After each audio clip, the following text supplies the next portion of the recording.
रात के करीब 2 बजे थे। मुझे नींद नहीं आ रही थी और मैं मजबूर होकर अपनी बहन के कमरे में गया ताकि मैं अपनी बहन को उठाकर उससे बात कर सकूं। मैं इस कमरे में आया तो हल्की सी रोशनी वाली लाइट चल रही थी। मेरी सारी बहनें सो रही थीं और फिर मैंने अपनी बड़ी बहन को देखा। वह तो अपने कमरे में नहीं सो रही थी।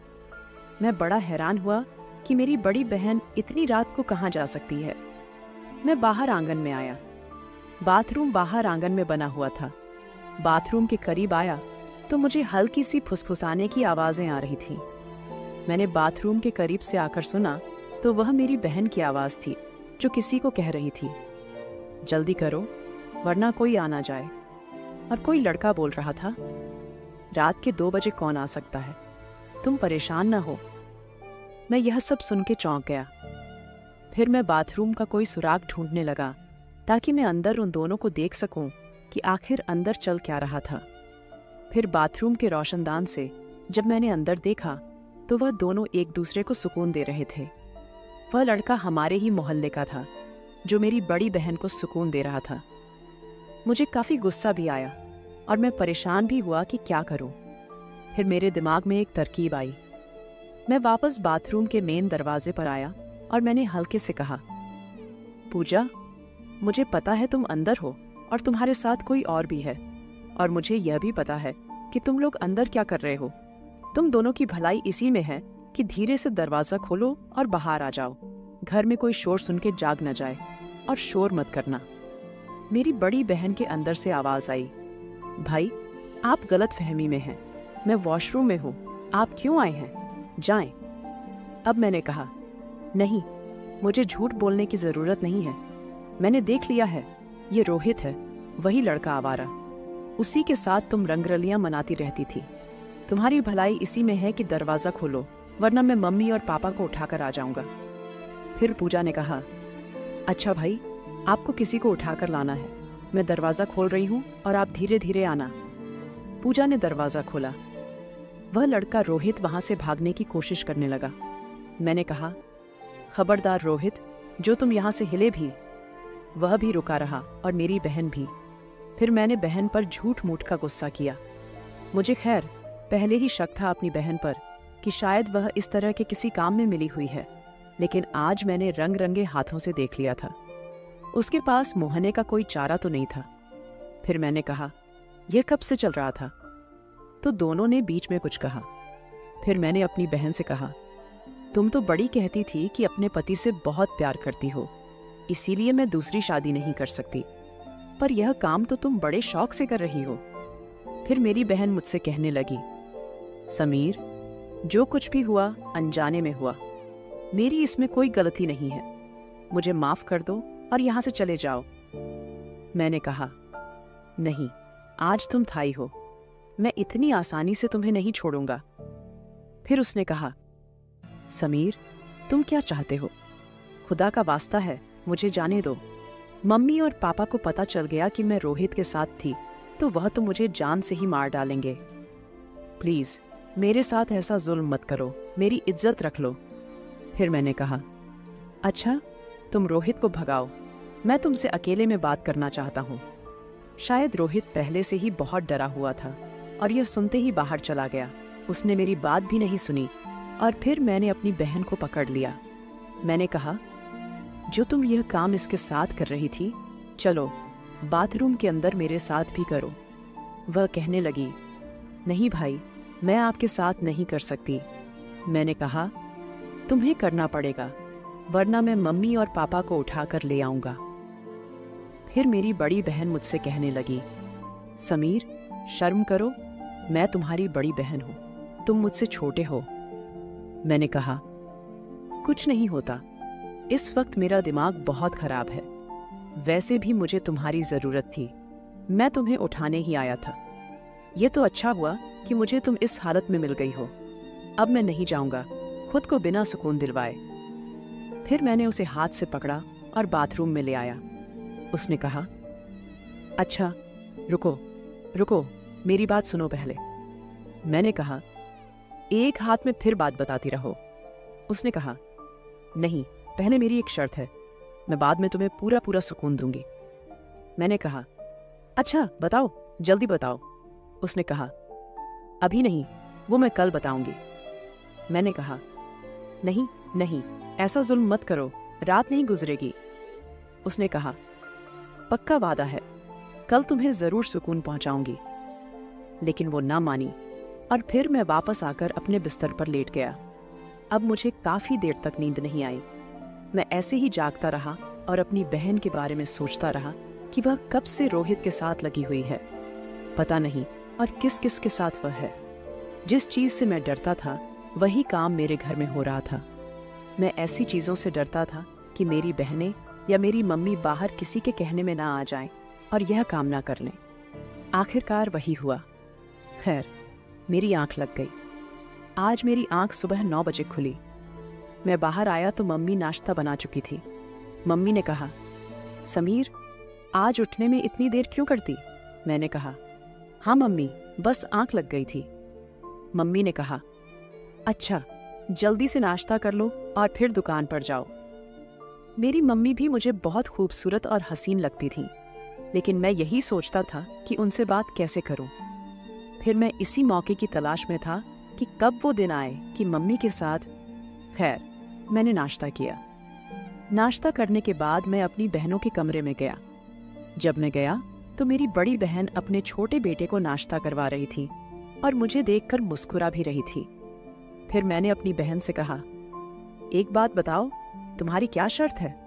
उसने कहा, भाई, आज दोपहर जब आप खाना खाने आएंगे तब मैं आपको बताऊंगी कि मेरी क्या शर्त है। मैंने कहा, अच्छा। फिर मैं अपनी दुकान पर आया तो छोटू ने दुकान खोलकर सफाई सुथरा करके बैठा हुआ था। दुकान पर बैठे हुए मुझे अभी थोड़ी ही देर हुई थी कि जिसका जिक्र मैंने किया था, एक हमारे गांव की लड़की है जिससे मैं पसंद करता हूँ।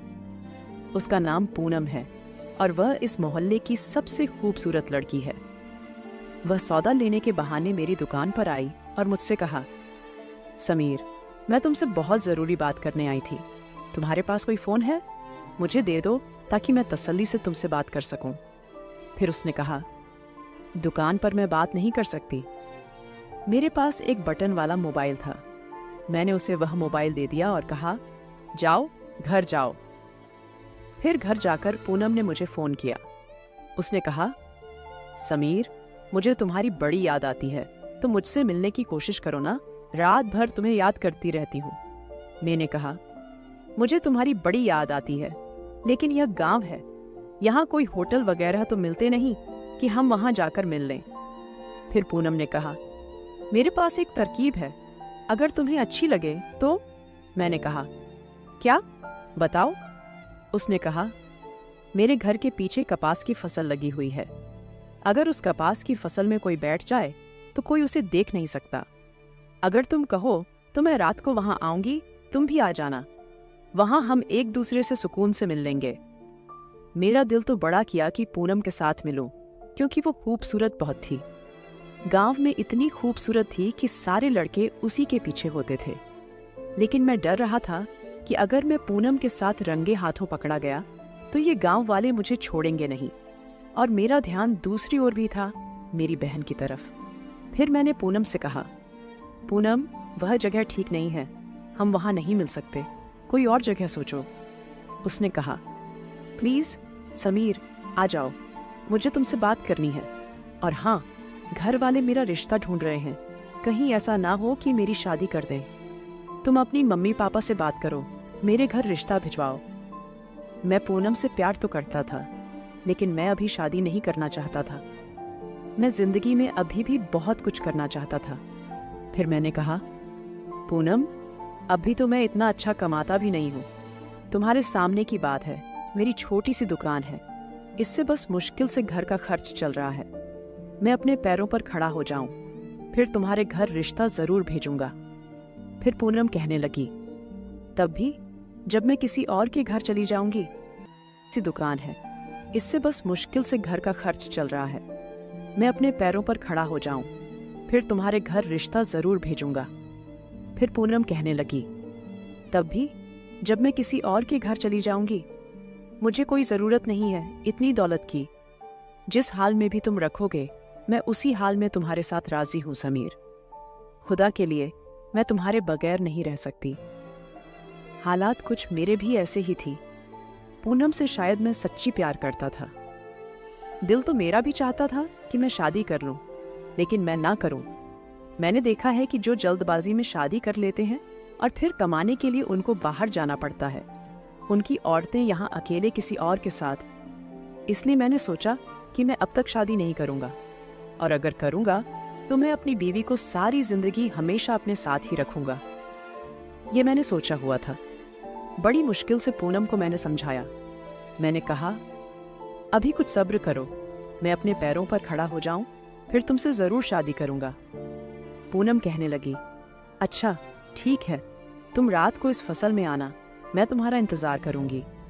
मैंने कहा, पूनम आज तो नहीं, हाँ मैं तुम्हें जरूर बताऊंगा। उसने कहा, अच्छा समीर, तुम्हारे पास कोई छोटी सी तस्वीर होगी? मैं उसे हमेशा अपने सीने से लगाकर रखूंगी। जब भी तुम्हारी याद आया करेगी मैं उसे देखा करूंगी। मैंने कहा, अच्छा कल जाऊंगा या आज किसी भी टाइम जाऊंगा। पासपोर्ट साइज तस्वीर बनवा कर आऊंगा और मेरी दुकान पर आ जाना, फिर मैं तुम्हें दे दूंगा। उसने कहा, अच्छा ठीक है। फिर उसने कहा, अच्छा ये मोबाइल लेने के लिए इस छोटू को भेजो जो तुमने दुकान पर रखा हुआ है। मैंने कहा, अच्छा ठीक है। फिर मैंने छोटू को भेजा। मैंने इस छोटू को कहा, जाओ और वह मोबाइल लेकर आओ।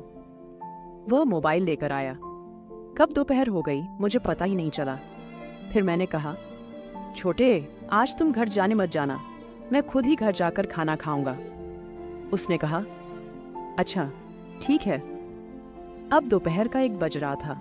मैं खाने के बहाने घर चला गया। घर आया तो मम्मी अभी तक खाना नहीं बना पाई थी। उन्होंने कहा, समीर आज तुम खाना लेने घर आए हो, इसके लिए छोटू को भेज देते। मैंने कहा, हाँ वह छोटू जरा काम में बिजी था, इसलिए मैं खुद आया हूँ। उन्होंने कहा, अभी तो खाना नहीं बनाया, अच्छा तुम बैठ जाओ। फिर मैं अपनी बहन के कमरे में गया। मेरी 2 छोटी बहनें शायद किसी के घर गई हुई थीं, वह भी नहीं थी। मेरी बड़ी बहन अकेले बैठी हुई थी। मैंने पूछा, हाँ क्या शर्त है तुम्हारी, तुमने बताया ही नहीं। उसने कहा, भाई मैं एक बंदे को पसंद करती हूँ। मैंने कहा, हाँ मुझे पता है, रोहित को। उसने कहा, नहीं रोहित को नहीं, वह कोई और है। फिर मैंने कहा, पूजा तुम रात रोहित के साथ यह काम क्यों करवा रही थी, अगर उसे पसंद नहीं करती? उसने कहा, भाई वह तो मेरी जरूरत पूरी करता है, मैं उससे मना भी नहीं कर पाई, इसलिए। फिर मैंने कहा, पूजा यह गलत बात है, अगर तुम उसे प्यार नहीं करती तो उसे अपने करीब क्यों आने दिया? उसने कहा, छोड़ो भाई, मैं इस बारे में डिस्कस नहीं करना चाहती। मैं तुम्हें यह बता रही थी कि मैं एक लड़के को पसंद करती हूँ और मैं उससे शादी करना चाहती हूँ।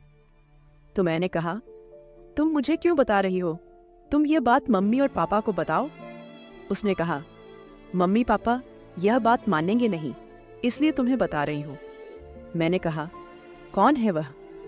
हमारे घर के सामने वाली जगह पर एक घर बन रहा था, उसमें शायद मजदूर काम कर रहे थे।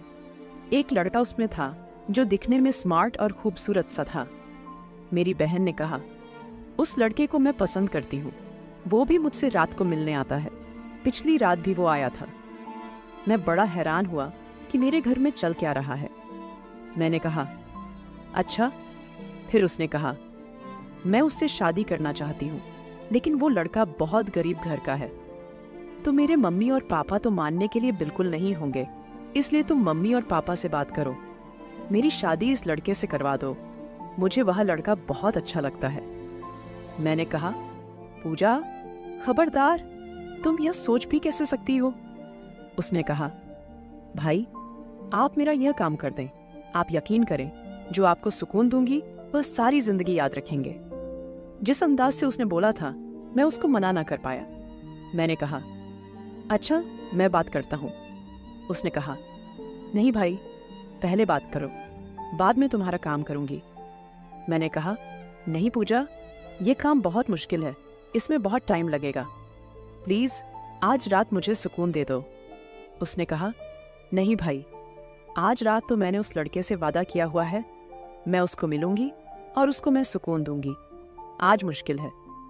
मैंने कहा, पूजा, क्या हो गया है तुम्हें? ये मुझसे कैसी बातें कर रही हो? मैं तुम्हारा बड़ा भाई हूं। उसने कहा, हाँ, बड़े भाई हो, और अब मेरे सारे राज भी जान गए हो, इसलिए तुम्हें बता रही हूं। मैंने फिर कहा, अच्छा पूजा, कोई बात नहीं, इसको आज मना कर दो। आज तुम मुझे सुकून दो। पहले थोड़ा सा दो, एक हद तक दो, लेकिन आज दे दो। फिर मैं कल तुम्हारे सामने मम्मी और पापा से बात करूंगा, लेकिन तरीके से। हम डायरेक्ट ये नहीं बोलेंगे कि फलान लड़का है। मैं मम्मी और पापा को बिठाऊंगा और उनसे कहूंगा कि आप मेरी बड़ी बहन की शादी कर दें, और फिर मैं किसी अच्छे तरीके से चक्कर चलाऊंगा ताकि तुम्हारी शादी उस पठान से हो जाए। मेरी बहन ने कहा, हाँ, ये काम कर दो, पूरी जिंदगी तुम्हें सुकून देती रहूंगी। मैंने कहा, आज रात मेरे कमरे में आना। तुम्हारे साथ तो मेरी दूसरी बहनें भी सो रही होती हैं, इसलिए मैं तो यहाँ नहीं आ सकता, तुम आ जाना। उसने कहा, आज नहीं, कल आऊंगी।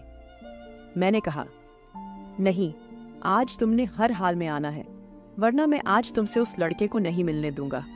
सारी रात जागता रहूंगा। उसने कहा, अच्छा, रात को 1 बजे तुम्हारे पास आऊंगी, 20 मिनट तुम्हारे साथ रहूंगी, और फिर 2 बजे वह लड़का आएगा, फिर मैं उससे थोड़ी देर में मिलूंगी। मैंने कहा, अच्छा, ठीक है। और फिर वो चली गई।